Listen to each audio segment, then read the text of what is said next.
ഇന്ത്യയിൽ ഇനി സംഭവിക്കാൻ പോകുന്നത് വമ്പൻ നീക്കങ്ങളാകും. വികസിത് ഭാരത് എന്നത് വെറും ഒരു മുദ്രാവാക്യം മാത്രമല്ല, മറിച്ച് അത് ആഴത്തിലുള്ള ഒരു ദൃഢപ്രതിജ്ഞ കൂടിയാണ്.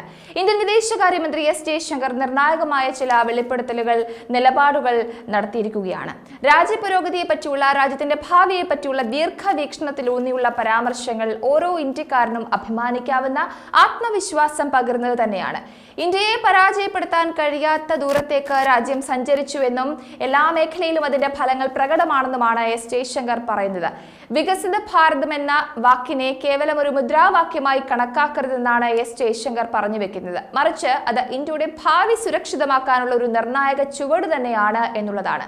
ഡൽഹിയിലെ ഹൻസ്രാജ് കോളേജിൽ വിദ്യാർത്ഥികളെ അഭിസംബോധന ചെയ്ത വിദേശകാര്യമന്ത്രി രാജ്യപുരോഗതിയെ പറ്റി വാചാലനായി എന്ന് തന്നെ പറയാം. അമൃതകാലത്തേക്കുള്ള യാത്രയാണ് നമ്മൾ ഇപ്പോൾ ആരംഭിച്ചിരിക്കുന്നത്. 25 വർഷത്തേക്കുള്ള ഭാരതത്തിന്റെ ഭാവിയാണ് ചർച്ച ചെയ്യുന്നത് എന്നാണ് എസ് ജയശങ്കർ പറഞ്ഞത്.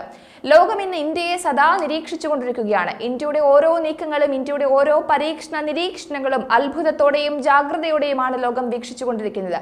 ലോകശക്തികളുമായിട്ട് ഇന്ത്യ ഇന്ന് വലിയ ബന്ധമാണ് പുലർത്തുന്നത്. അതേപോലെ തന്നെ വമ്പൻ ശക്തികൾ എന്ന് കരുതുന്നവർ പോലും ഇന്ന് ഇന്ത്യയുടെ സഹായം അഭ്യർത്ഥിക്കുന്നുണ്ട്, ഇന്ത്യയുടെ അഭിപ്രായം തേടുന്നുണ്ട്. അത് ഇന്ത്യയെ സംബന്ധിച്ച വലിയ നേട്ടങ്ങളിൽ ഒന്ന് തന്നെയാണ്. രാജ്യത്തിന്റെ മാറ്റം തന്നെയാണത് പ്രതിഫലിപ്പിക്കുന്നത്. ഇന്ത്യയുടെ എല്ലാ മേഖലകളിലും പ്രകടമായ മാറ്റം നമുക്ക് വ്യക്തമാകും. ആരോഗ്യ, വിദ്യാഭ്യാസ, പ്രതിരോധ മേഖലയിലെ ഒരു കുതിപ്പ് ചെറുതല്ല.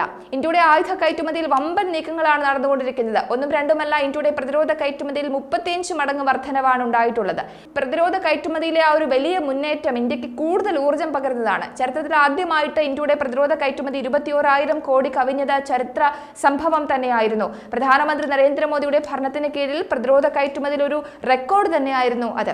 അതേപോലെ തന്നെ ഓരോ വർഷവും സാങ്കേതിക വിദ്യയിൽ മികച്ച മുന്നേറ്റമാണ് ഇന്ത്യ നടത്തുന്നത്. ആർട്ടിഫിഷ്യൽ ഇന്റലിജൻസിൽ വരുന്ന മാറ്റങ്ങൾ ശരിയായ രീതിയിൽ ഉപയോഗിക്കുവാൻ ഇന്ത്യ അക്ഷീണ പരിശ്രമത്തിലാണ്. സമ്പദ് വ്യവസ്ഥയിൽ രാജ്യത്തെ 3ാം സ്ഥാനത്തെത്തിക്കാനുള്ള പ്രയത്നത്തിൽ തന്നെയാണ് സർക്കാർ. ഇതൊക്കെ എസ് ജയശങ്കർ അതീവ ശ്രദ്ധയോടുകൂടി തന്നെ, അല്ലെങ്കിൽ അഭിമാനത്തോടുകൂടി തന്നെയാണ് പറയുന്നത്.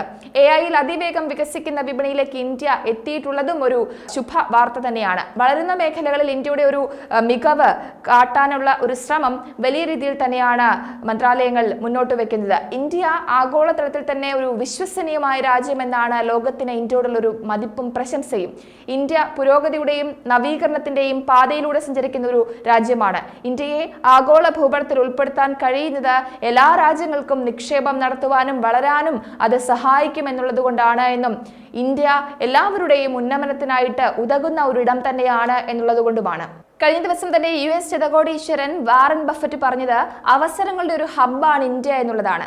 ഇന്ത്യൻ ഓഹരി വിപണിയിൽ നിക്ഷേപം നടത്തുമെന്ന സൂചനയും അദ്ദേഹം നൽകുന്നുണ്ടായിരുന്നു. അപ്പോൾ അത് എന്തുകൊണ്ടാണെന്ന് ചോദിച്ചാൽ ഇന്ത്യയിൽ നിരവധി അവസരങ്ങളാണുള്ളത്. ഇന്ത്യ പോലെയുള്ള രാജ്യങ്ങളിൽ ഒട്ടേറെ സാധ്യതകൾ ഉണ്ട് എന്നും അതിപ്പോഴും ഉപയോഗിക്കപ്പെടാതെ പല മേഖലകളും കിടക്കുന്നുണ്ട് എന്നുമാണ് അദ്ദേഹം പറഞ്ഞത്. വലിയൊരു അവസരമായിട്ട് ഭാവിയിൽ ഇത് മാറുമെന്നും വാറൻ ബഫറ്റ് പറഞ്ഞു വെക്കുന്നുണ്ട്. ലോകമെമ്പാടുമുള്ള നിരവധി കമ്പനികൾ നമ്മുടെ ഇന്ത്യയിൽ നിക്ഷേപം നടത്താൻ ആഗ്രഹിക്കുന്നത് ചെറുതല്ല. അവർ അത് ചെയ്യുന്നതിന് പിന്നിൽ വ്യക്തമായ കാരണങ്ങളുണ്ട്. സാങ്കേതിക വിദ്യ ഉപയോഗിക്കുന്നതിലും അടിസ്ഥാന സൗകര്യങ്ങൾ മെച്ചപ്പെടുത്തുന്നതിലും ഇന്ത്യ കാണിക്കുന്ന ഒരു പുരോഗതിയാണ് അതിന് പിന്നിലുള്ളത്.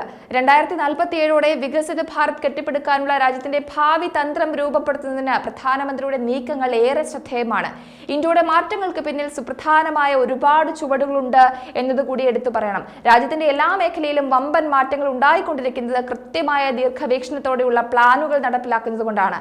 അപ്പോൾ വികസിത ഭാരതം എന്നുള്ളത് ഒരു മുദ്രാവാക്യം മാത്രമായി ഒതുങ്ങരുത്. അതിനായുള്ള പ്രവർത്തനങ്ങൾ, അതായത് ഇന്ത്യയുടെ മുഖം മാറ്റുവാനുള്ള പ്രവർത്തനങ്ങൾ, പുതിയ പദ്ധതികൾ, ഇതെല്ലാം എല്ലാവരും ഒരുമിച്ച് നിന്നുകൊണ്ട് തന്നെ ചെയ്യേണ്ടതാണ്. രാജ്യപുരോഗതിക്ക് യുവാക്കളുടെയും വിദ്യാർത്ഥികളുടെയും മറ്റ് എല്ലാ വിഭാഗങ്ങളുടെയും പങ്കും അനിവാര്യമായ ഒന്നാണ്.